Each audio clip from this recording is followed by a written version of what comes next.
घाटशिला से जेएमएम के रामदास सोरेन समेत कई लोगों ने किया नामांकन। डीसी ऑफिस में रही गहमागहमी। पूर्व सेवानिवृत्त डीआईजी एवं भाजपा के वरिष्ठ नेता राजीव रंजन सिंह ने आज भाजपा की प्राथमिक सदस्यता से दिया इस्तीफा। जमशेदपुर पूर्वी विधानसभा से निर्दलीय प्रत्याशी के रूप में उतरेंगे सौरभ विष्णु, गुरुवार को करेंगे नामांकन। खबरें अब विस्तार से। घाटशिला के झामुमो उम्मीदवार रामदास सोरेन ने बुधवार को अपना नामांकन फाइल कर दिया। इसके अलावा आजाद समाज पार्टी से जमशेदपुर पश्चिम विधानसभा क्षेत्र से काशिफ राजा ने नामांकन किया है। इसी विधानसभा क्षेत्र से विकास सिंह ने भी नामांकन किया है। इन दोनों ने निर्दलीय प्रत्याशी के तौर पर नामांकन किया। जमशेदपुर पूर्वी से शिवशंकर सिंह ने निर्दलीय प्रत्याशी के तौर पर नामांकन किया।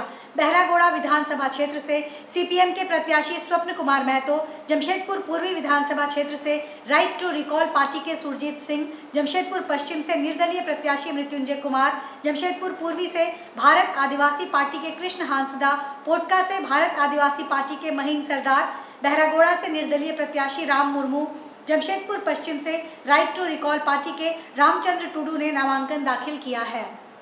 देखिए, हम लोग आंदोलनकारी है और हम झारखंड में जितना भी एसटी सीट छोड़ करके हम लोग अनरिजर्व सीट से भी लड़ रहे हैं। और हम लोग लड़ने का मकसद है और मुख्य मुद्दा है कि झारखंड में यहाँ कोई भी पार्टी, कोई भी नेता आदिवासी हित के लिए कोई नीति और कोई विचारधारा नहीं है। इसलिए हम लोग का हर चीज़, कोई भी संवैधानिक अधिकार हमें प्राप्त नहीं हो रहा है।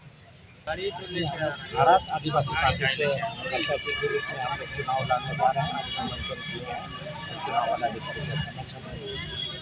इस विधानसभा से 46 विधानसभा से। वोट क्यों देगी जनता आपको?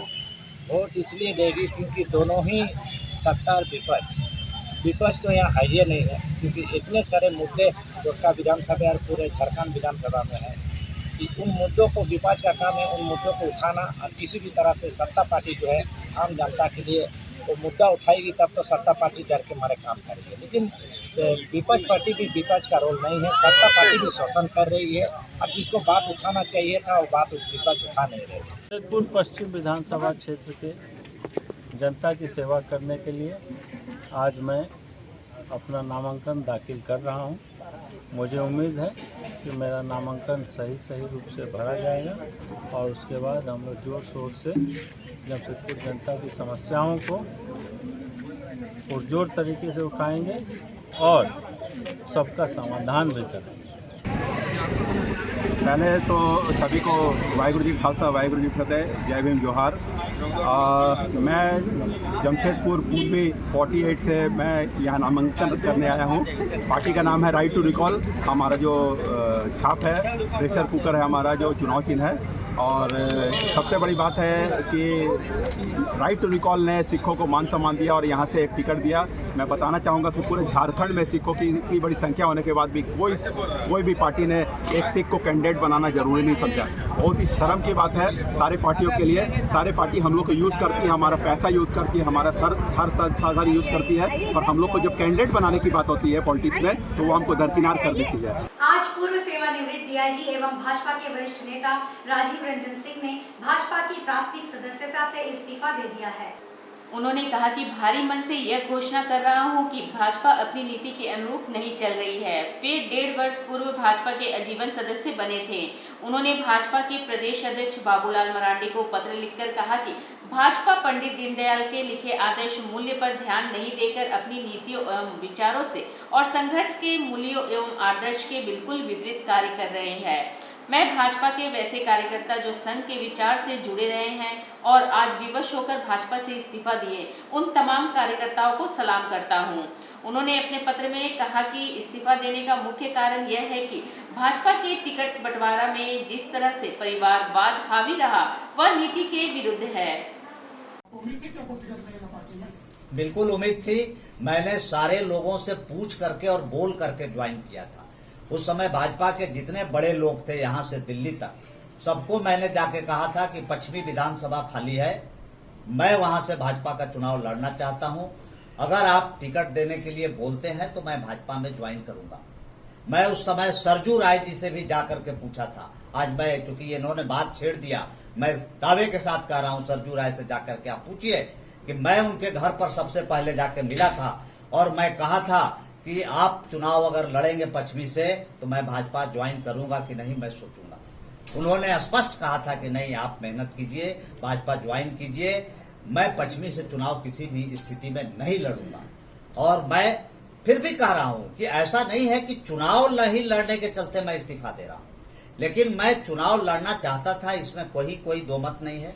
और चुनाव लड़ना इसलिए चाहता था कि जब झारखंड से हिंदी हटाया गया, जब झारखंड से भोजपुरी हटाया गया, जब झारखंड से मगही हटाया गया, तो ये विधायक क्या कर रहे थे जो अभी इस यहाँ पर चुनाव के लिए मैदान में बैठे हुए हैं?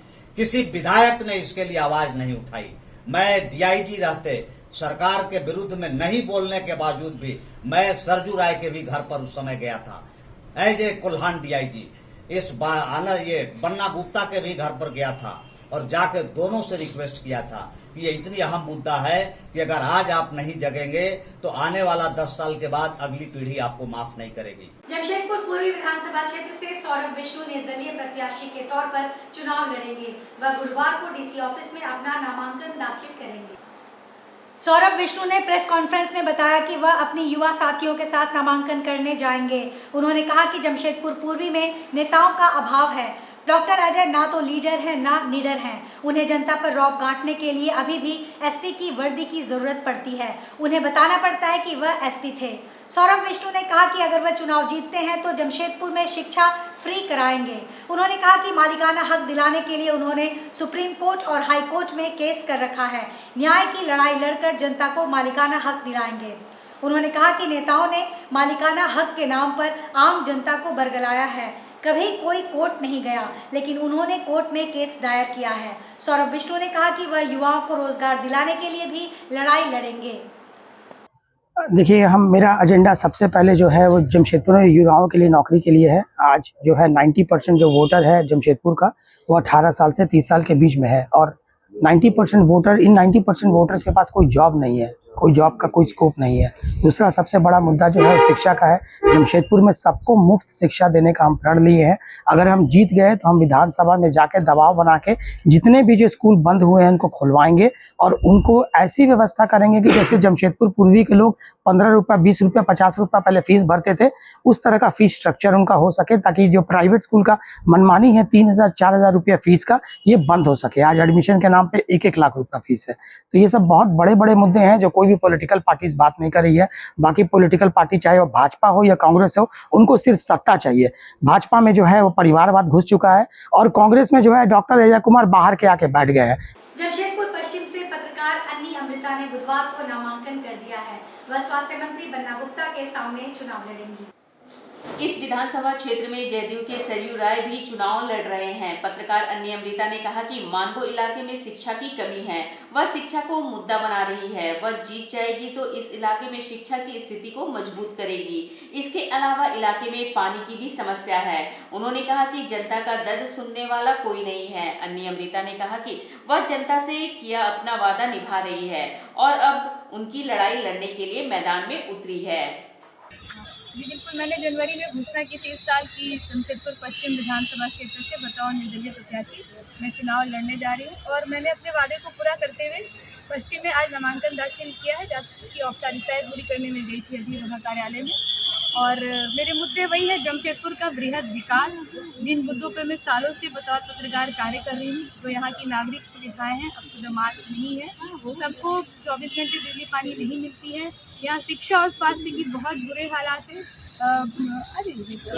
शिक्षा और स्वास्थ्य के बहुत बुरे हालात है। ऐसा नहीं है कि जिनके पास पैसे हैं वो भी बहुत अच्छा अपना इलाज करवा सकते हैं। आप सबको पता है कि स्वास्थ्य के क्षेत्र में यहाँ पर सरकारी अस्पताल एमजीएम की क्या स्थिति है। जमशेदपुर पश्चिम उस पर ही निर्भर है। जमशेदपुर पश्चिम में फिलहाल एक नया अस्पताल बना है, वहाँ पानी नहीं है। तो जो ये अव्यवस्था है और जो टीएमएच सब कोई अफोर्ड नहीं कर सकता है, इस बीच में जो पिसती है यहाँ की जनता, वो एक प्रमुख मुद्दा है। यहाँ के छात्र बाहर जाते हैं पढ़ने के लिए, ये शिक्षा का हब बन सकता था, अब नहीं बन सका।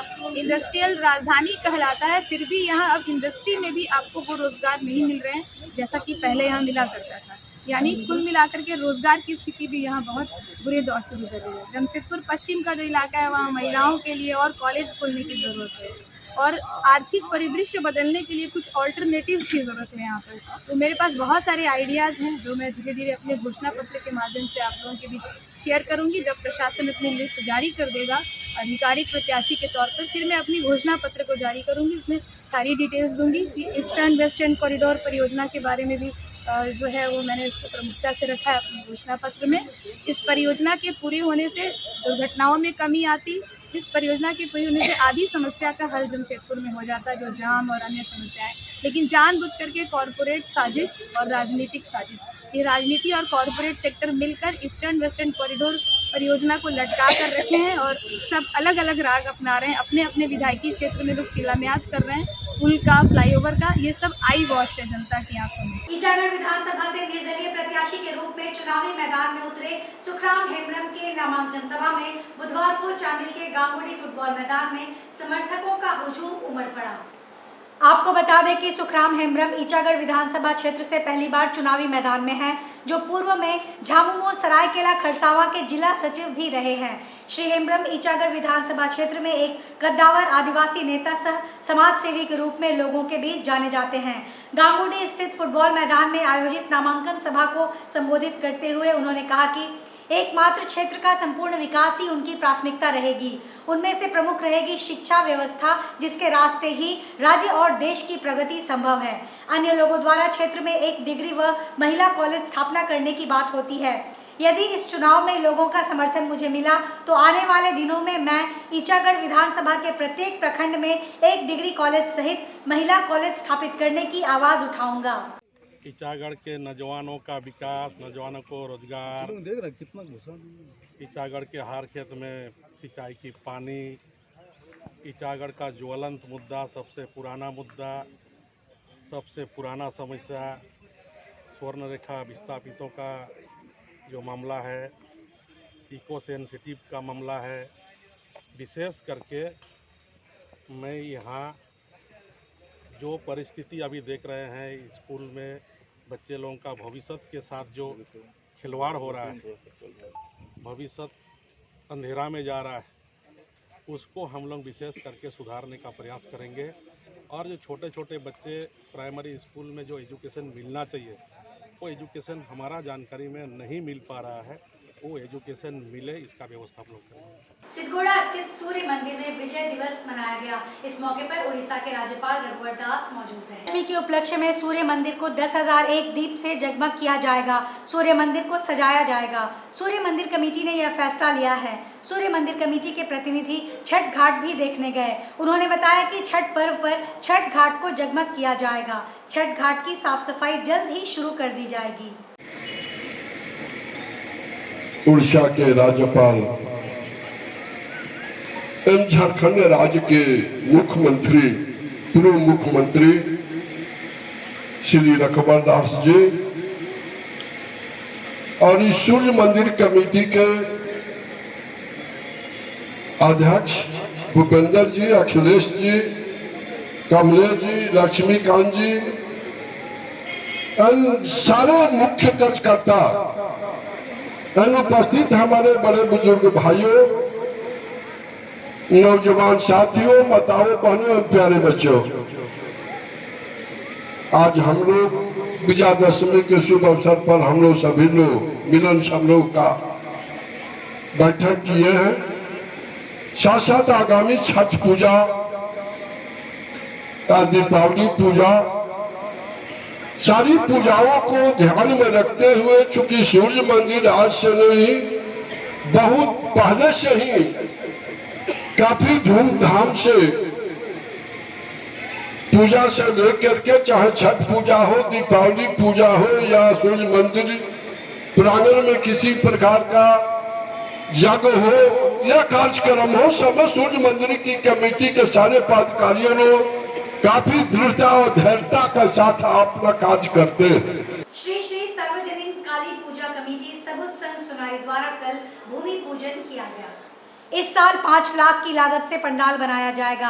यह पंडाल एक काल्पनिक सोच है। यह पंडाल वेस्ट बंगाल के शिल्पकार द्वारा बनाया जाएगा। भूमि पूजन में कमेटी के अध्यक्ष श्री काजल मुखर्जी और सभी मेंबर्स मौजूद थे।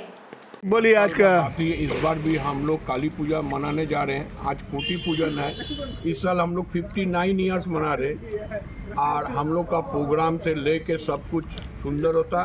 इस बार भी हम कोशिश करेंगे जो हर साल जो करता है उससे अच्छा करे। आज के इस बुलेटिन में बस इतना ही। हम फिर हाजिर होंगे कुछ और नई खबरों के साथ। तब तक के लिए SCCN न्यूज़ की पूरी टीम की ओर से मुझे दीजिए इजाजत। नमस्कार।